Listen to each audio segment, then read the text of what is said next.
북저널리즘 위켄드 시작합니다. 안녕하세요. 현재를 해설하고 미래를 전망하는 소식을 살펴보는 위크엔드. 이번 이야기는 신아람 에디터가 준비했습니다. 어떤 이야기인가요? 네, 여러분들 반드시 오늘 위켄드 소식은 좀 잘 좀 들어주셨으면 좋겠다 이런 생각이 드는데요. 오늘 사기주의보가 나서 요거를 좀 들고 왔습니다. 사기요? 네, 사기가 지금 만연하고 있다고 하는데요. 제가 지금 우리 혜림 MC하고 우리 승민 에디터한테요. 요거 제가 갖고 온 이 사기 샘플 하나 네? 보내드렸어요. 네. 주진영 씨라고요. 뭐랄까요? 유튜브, 그다음에 경제방송 이런 데서 유명하시죠. 굉장히 유명하신 분이 계세요. 예전에 하나투자증권 대표를 여기만 봐도 있고 또 인사이트에 굉장히 동의하시는 분들이 많아가지고 뭐 셀럽이라면 셀럽, 준셀럽 정도 되시는 분인데 이분 얼굴 딱 박혀 있고, 자, 제가 이거 청취자 여러분들을 위해서 요 광고 하나 읽어드릴게요. 안녕하세요. 저는 주진영 교수. 온점. 아니, 교수입니다도 아니고 아니, 정성 너무 없는데요? 네, 그러니까요. 알겠습니다. 네, 최근에 주식 교류 그룹을 설립했습니다. 제가 제공하는 모든 예측 동향은 30% 이익을 유지합니다. 우리는 엄격히 약속합니다. 함께 배우고 함께 참여하세요. 어떤 비용도 없습니다. 안심하고 참여하세요. 가치 전달, 시장 동향을 정확히 파악하고 더 좋은 거래 기회를 찾습니다. 특징, 포괄적인 시장 동향 분석을 통해 주식 지점, 거래량 등 3가지 주요 지표를 활용하여 주식 가격 동향을 예측합니다. 이거 들으신 청취자 여러분들, 이거 만약에 페이스북에 이런 광고 떠 있으면 클릭하실까요? 어떠실까요? 어떠세요? 우리 승민 에디터는 혹하시나요, 이거? 아니 일단 저는 주진영 교수 온점. 이거부터 너무 이상하지 않나요? 이상하죠. I am 프로페서 주진영 이거잖아요. 그쵸, 그쵸. 번역투잖아요. 이거부터 네. 이상해서 제가 생각보다 리터러시가 좀 높은 편인가 이 생각이 들고요. 그렇군요. 그리고 네. 주식 교류를 하려면은 네. 좀 있어야 될 것 같거든요. 쩐이 있어야 될 것 같거든요. 그렇죠. 저는 이 커뮤니티에 들어가서 기가 죽을 것 같아서 못할 것 같긴 해요. 사실. 아, 그렇군요. 우리 혜림 MC는 어때요? 이거 보시니까. 아니, 저는 이 방금 읽어주신 말이 귀에 하나도 안 들어왔거든요. 마치 챗 맞아요. GPT가 쓴 것 같은 네네네. 이제 그냥 장황하게 뭐 쓸모없는 말 늘어놓는 네. 그런 느낌이라 그냥 보고 주진영 씨가 뭐 새로운 거 하셨나 보다 하고 쓱 내릴 것 같은데요. 아, 그렇군요. 예. 우리 북저널리즘 식구들은 그러면은 요번 사기주의보에서 안전한 것으로 하겠습니다. 다행입니다. 네네. 아니, 사실은요, 저는 이런 문체를요, 굉장히 많이 봤어요. 사실 거의 매일 보고 있다고 해도 과언이 아닌데요. 매일 악시오스 기사들을 제가 번역, 구글 번역. 예, 구글 번역이나 아니면 디플로 돌려 읽는데, 그때마다 이런 식으로 뜹니다. 맞아요. 네, 요런 말이 좀 안 되는, 한글은 한글인데 한글이 아닌 것 같은 요런 번역투로 뜨고 있거든요. 그래서 저도 이거를 딱 보자마자 이거는 사기구나 라고 알 수 있었는데요. 네. 하지만 요거 생각보다 피해가 좀 엄청난 것 같습니다. 어. 요거 클릭해 봤다라는 제보들이 굉장히 많고요. 이제 지금 제가 말씀드린 거는 이 주진영 전 대표의 얼굴과 이름을 사칭해가지고 나온 광고만을 지금 말씀을 드렸지만 그뿐만이 아닙니다.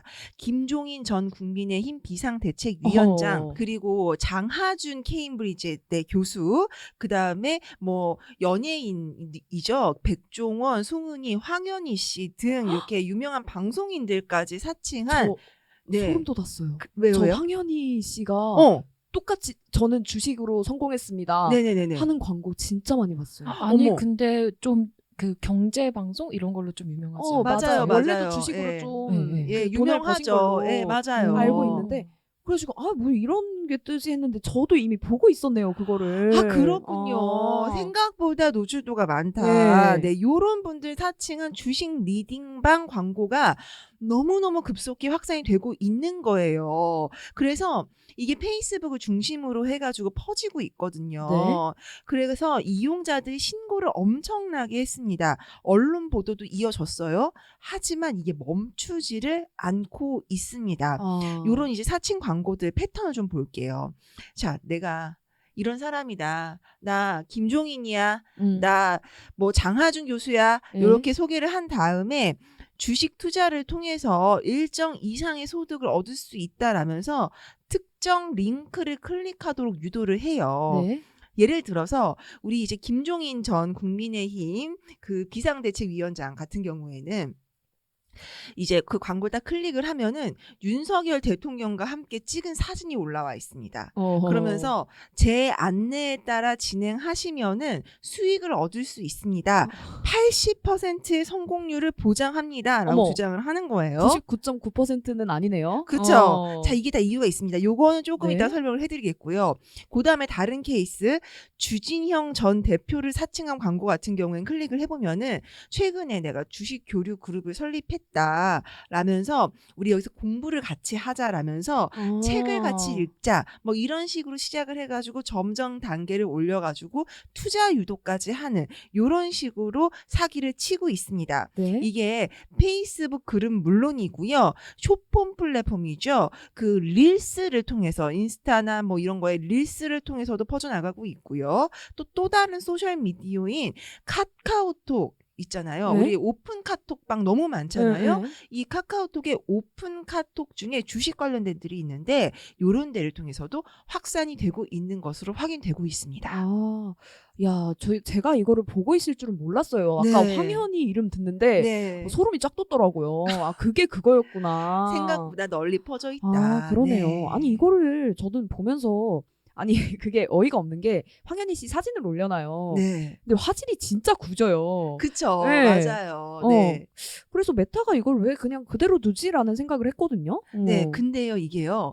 그냥 두는 수준도 아니에요. 네? 이제 아까 제가 초반에 여러분께 말씀을 드렸던 주진영 전 대표가 네? 이걸 보고서는 화가 많이 나셨어요. 그쵸, 화가 나죠. 네. 화가 많이 나셔가지고 직접 페이스북 측에 신고를 하셨습니다. 근데 이 페이스북 운영사 메타, 이 저커버그 선생님의 메타가 보내온 답변이 요거예요. 규정 위반이 아니라 삭제할 수 없다. 어? 아니, 이게 왜 규정 위반이 아니에요? 사칭인데? 그러니까요. 그래서 이제 제가 그 메타 측에서 보내온 답변을 또 그대로 읽어드릴게요. 네. 저희는 검토 절차를 최대한 공정하게 진행하기 위해 모든 신고에 동일한 커뮤니티 규정을 적용하고 있습니다. 검토 결과 해당 콘텐츠가 커뮤니티 규정을 위반하지 않는 것으로 확인되었습니다. 이 결정이 만족스럽지 않다면 회원님에게 표시되는 콘텐츠를 직접 관리할 수 있는 옵션을 둘러보세요. 네? 해당 콘텐츠를 삭제하지 않기로 한 결정에 동의하지 않으면 180일 이내에 검토를 요청할 수도 있습니다. 아니, 이거는 거의 듣다 보니까 사과는 사과고 배는 배입니다. 그죠? 밥은 밥이고 예. 국은 국입니다. 이런 느낌인데요. 맞습니다. 너무 정확한 네. 분석이고요. 이거 너무너무 아니하죠. 그러니까요. 그러니까 정보값이 1도 들어있지 않은 답변을 보내온 거예요. 자, 메타는요, 사실 매출의 90% 이상을 광고 수익에서 올리고 있잖아요. 네. 근데 가짜 광고 적발 시에는 삭제를 조치하고 있지만 그 해당 계정 정보가 유출되거나 해킹 당했을 경우에는 개인이 경찰에 수사를 의뢰해야 한다라는 게 메타 측의 입장이에요. 네. 그러니까 이게 가짜라면은 우리가 뭐든 하겠지만 계정 자체가 뭔가 유출됐거나 해킹 당했을 경우에는 그건 개인의 책임이다. 우리의 와. 책임이 아니다라는 거예요. 자, 그리고요. 이 메타 같은 경우에는 사실 최근에 맞춤형 광고, 인공지능 광고 도구 삽입 요런 데는 굉장히 적극적이잖아요. 네. 근데 이런 식으로 사칭을 해가지고 뭔가 그 광고를 하고 그것 때문에 피해가 발생하는 데에는 약간 단속을 한다든지 대응을 한다든지 이런 데에는 관심이 없는 것처럼 보인다는 게 문제인 거죠. 이것 때문에 이 피해를 당한 사람들이라 하면 주진영 전 대표라든지 네. 김종인 전 위원장이라든지도 있겠지만 뭐 이걸 클릭했다가 뭔가 그런 리딩방에 들어가게 된 피해자들, 이용자들도 있겠죠. 이런 사람들은 억울해도요. 이걸 어떻게 할 수가 없어요. 그러니까요. 그러니까 김종인 전 위원장 같은 경우에는요. 경찰에 신고할 거라고 밝혔고요. 주진영 전 대표도요. 경찰에 신고할 거라고 밝혔습니다. 또 카카오톡의 그 오픈 카톡 쪽에도 이제 주 전 대표를 사칭한 게 있나 봐요. 네. 카카오 측에도 고객센터를 통해서 신고를 했는데도 오히려 해당 주소와 진짜 당사자라는 사실을 입증을 해라. 이런 요구 메일만 받았다라는 거예요. 아니 사실 피해자인데 피해자가 모든 책임을 지고 지금 네. 처음부터 끝까지 너가 일 처리해 이렇게 하는 게 너무 좀 비상식적인 것 같은데요. 맞아요. 사실 이런 게 굉장히 비상식적인데요. 기본적으로 빅테크들의 그 스탠스가 이렇습니다. 주진영 씨를 사칭한 광고 때문에 주진영 씨가 피해를 입었다고요? 먼저 당신이 주진영 씨인지 증명해 주세요. 아니 마치 그거 같네요. 뭐 100 더하기 100을 증명하기 위해선 네. 1 더하기 1부터 증명하세요. 뭐 이런 네, 느낌이네요. 맞아요. 그러니까 정말 이게 사람이 하는 짓인지 AI가 하는 짓인지 모르겠지만 네? 그러니까 그 대응 자체가 굉장히 형식적이고 사무적이라는 그러네요. 거예요. 당신이라는 것부터 증명하세요. 그 다음에 해당 광고가 거짓이라는 것을 증명하세요. 아까 제가 수익률 80%에서 99.9%라고는 안 하네요 라고 했잖아요. 80%라고 한 이유가 있습니다. 네? 수익이 안 났어요. 당신은 20%니까요. 그 구멍을 만들어 놓는 거네요. 네, 맞습니다. 이걸 빠져나갈 구멍들을 다 만들어 놓는 거예요. 네. 그리고 커뮤니티 규정에 위반하지 않았습니다라는 답변을 보내왔다고 했잖아요. 자, 여러분, 페이스북에서요, 이런 가짜 광고라든지 아니면은 커뮤니티 규정을 위반하는 그런 게시물, 요런 거를 관리 감독하는 사람들은 누구인가에 대해서 먼저 좀 생각을 해봤으면 네. 좋겠어요. 우리 해림 에디터가 예전에도 한번 문제를 제기해 준 적이 있지만, 이런 실제로 뭐라고 해야 될까요? 심의라든지 네. 단속이라든지 그런 거를 일일이 보고 판단하는 그 사람들은요, 메타 직원들도 아니고요. 그리고 한국 사람들도 아니고요. 저개발 국가 케냐에? 예, 그쵸. 케냐, 필리핀 이런 데서 보이지 않는 곳에서 이 감정 노동을 다 감당하면서 이것들은 잘못됐다. 이건 성적으로 문제가 있다. 폭력적으로 문제가 있다. 이런 것들에 이제 배지를 다는 사람들이 따로 있는 거고요. 이런 사람들의 노동을 그림자 노동이라고도 하지요. 근데 생각해 보세요. 주진영 대표의 얼굴이 딱 박혀 있어요. 이게 뭔가 성적으로 뭔가 수위가 높나요? 아니죠. 폭력적으로 뭔가 보일 여지가 있나요? 아니잖아요. 마약하라고 하는 것도 아니고 그쵸, 뭐. 뭣도 아니고 들어와서 같이 공부하자. 정보를 주겠다. 수익률 100%도 아니고 80%다. 이렇게 얘기를 하는데 이거 분명히 한국어도 모르는 사람들이 번역기 돌려가지고 볼 거란 말이에요. 이게 규정을 위반했다고 판단할 수 있을 리도 없고 커뮤니티 규정에 위반한다고 판단할 수 있을 리도 없죠. 그렇죠. 그렇다고 규정에 그걸 만들어 놓을 수도 없는 그거잖아요. 예, 맞습니다. 그러다 보니까 이 한국어도 모르는 사람들이 검열을 했을 때는 이게 규정을 위반하지 않는다라고 결론이 나올 수밖에 없는 거고 메타 측은 이거를 위해서 한국 사람을 새로 고용을 해서 한국에 기지를 두고 이거를 하나하나 검토를 하기 시작하려면 돈이 너무 많이 들잖아요. 그쵸. 그러다 보니까 이렇게 원론적인 답변으로 일관할 수밖에 없는 겁니다. 그러네요. 사실 한국 사람들이 담당했으면 가짜 광고인지 그냥 바로 아니, 알잖아요. 김종인 위원장이 뭐하러 주식 리딩방으로 그러니까요. 유도를 하고 백종원이 지금 요리하기도 그러니까요. 바쁜데. 그쵸. 그리고 장하준 교수가 지금 세계 경제의 향방을 걱정하고 그러니까요. 있겠지. 무슨 주식 리딩방을 하겠어. 이거는 되게 상식적인 건데 근데 이거를 필리핀에서 케냐에서 어디 안 보이는 데서 하고 있으니까 이런 일이 발생한다는 겁니다. 그러네요. 사실 맥락만 알면 정말 빠르게 그냥 네. 처리할 수 있는 일인데 네. 그 맥락을 알 수 없는 시스템이 정말 문제가 된다 이렇게 볼 수 있겠네요. 맞습니다. 해외는 좀 어때요? 해외에서도 이런 일이 있지 않을까요? 맞아요. 해외에서도 이런 일이 있어요. 그래서 유럽 같은 경우를 좀 보면은 좀 우리가 참고해 볼 만한 점들이 있는데요. 네. 유럽연합에서는 지난 8월부터 안전한 온라인 환경 조성을 목표로 하는 디지털 서비스법 DSA가 발의가 됐죠. 네. 자, 지난해 7월에 통과된 해당 법안에 따르면요. 구글이라든지 메타라든지 애플이라든지 아마존이라든지 이 유럽연합 국가 안에서 이용자 4,500만 명 이상을 지닌 이 플랫폼들은요. 대형 온라인 플랫폼으로 지정이 됩니다. 네. 그래서 엄격한 의무를 부과받게 되어 있어요. 그래서 불법 상품이라든지 서비스라든지 유해한 콘텐츠가 포함된 내용이 게시되는 것을 방지하고 제거하는 동시에 동시에 사용자가 이러한 유형의 콘텐츠를 신고할 수 있도록 해야 됩니다. 이거 못 하잖아요. 그러면 글로벌 매출의 최대 6%까지 과징금으로 내야 됩니다. 아. 이 정도로 엄격하게 하고 있으니까 유럽에서는 똑같은 일이 발생했다? 메타가 우리한테 한 것처럼 저기 그러면은 주 대표님인 것부터 증명해 주세요. 네. 커뮤니티 규정을 위반하지 않았습니다. 이렇게 얘기할 수 없겠죠. 그러네요. 이게 사실 뭐 메타만 탓할 게 아니라 이 유럽에서 하는 것처럼 우리 정부도 뭔가 손 걷고 나서야 되는 거 아닌가 이런 생각 들어요. 맞습니다. 사실 우리도요. 개인정보보호위원회라는 곳이 있거든요. 그래서 이 문제가 좀 한참 누리꾼들 사이에서 화제가 되고 있으니까 문제를 제기를 했어요. 네. 그랬더니 나온 답변이 이겁니다. 저희 관련해가지고요. 저희 법상으로 저희가 할 수 있는 게 뭔지 좀 내부적으로 검토 중이긴 한데요. 이게 약간 좀 한계가 있거든요. 이게 위원장이 한 답변이에요. 아니, 다들 챗 GPT를 씹어 삼킨 것 같아요. 네, 지금. 그쵸.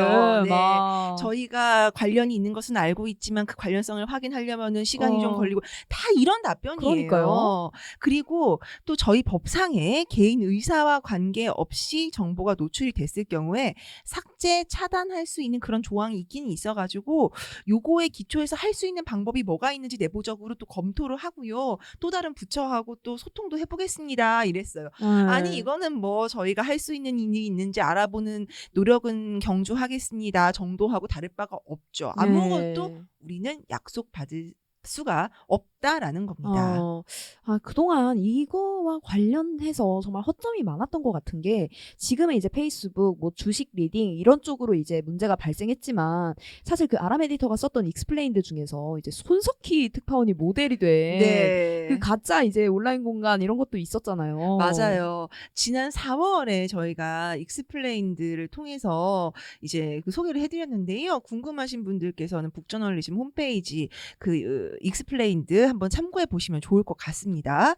그 최근에 페이스북에서 지금 난리가 나고 있지만 지난 4월만 해도 그 공간이 그냥 전체 인터넷 사이트였어요. 그리고 구글 애드를 통해 가지고 이런 일이 발생을 했었고요.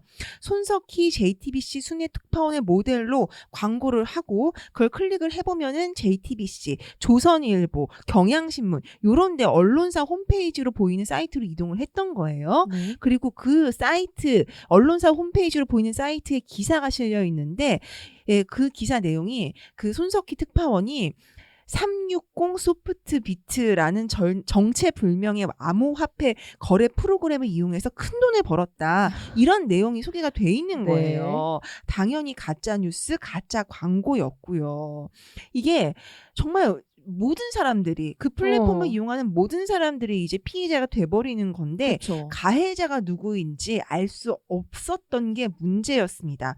돈을 내고 광고를 집행할 사람이 분명히 있을 텐데 그 가해자의 국적조차 파악을 할 수가 없는 거예요. 왜냐? 구글이 이 광고를 중개한 중개업자인데 구글이 그걸 알려주질 않습니다. 야, 사실 돈은 구글이 많이 벌어가면서 맞아요. 네.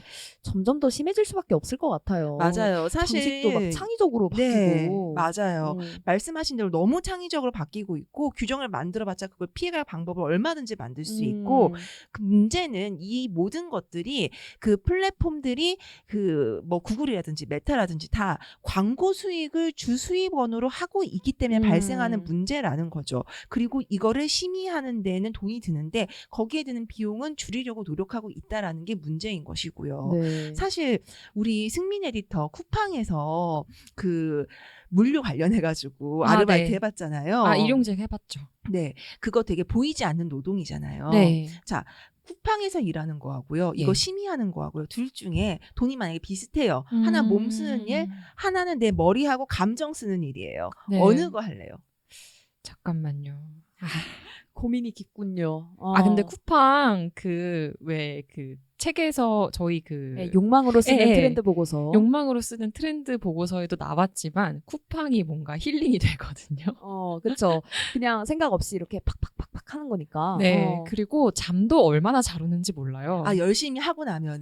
네, 근데 네네. 사실 심의는 제가 그거를 보고 나서 너무 생각이 많아질 것 같고 이게 윤리적으로 괜찮은 건가 이런 거에 대한 고민이 깊어질 것 같거든요. 야, 그래서 저는 둘 중에 택하라고 하면 쿠팡을 하지 않을까 이런 생각이 들고요. 그렇군요. 아, 물론 쿠팡도 지금 노동 관련해가지고 그쵸. 문제가 네, 굉장히 네. 많이 제기가 굉장히 되고 많습니다. 네. 있지만 사실 이 심의를 해야 된다는 거 맥락과 그 다음에 스토리와 문화적 배경을 알고 있는 사람이 이거를 걸러내야 된다라는 건 틀림이 없는 사실인데 그거를 비용을 줄이기 위해 저개발 국가에 보이지 않는 분들에게 외주를 주고 있다라는 것 자체부터가 문제인 거고 이 시스템을 개선할 생각이 빅테크들한테는 없다라는 게 큰 예. 문제인 거죠. 진짜.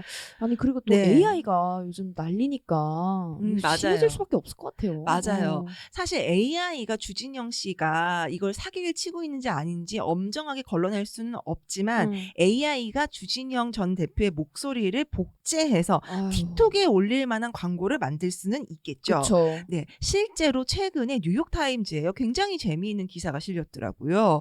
뉴욕타임즈 보도에 따르면은요, 그 틱톡에서 오바마 전 미국 대통령의 목소리를 그대로 복제해가지고 네. 오바마 전 대통령 발 폭로, 어머. 대고백 뭐 이런 컨텐츠가 몰라와 있었고요. 이게 네. 굉장히 인기를 얻었다라는 거예요. 사실 오바마 전 대통령은요.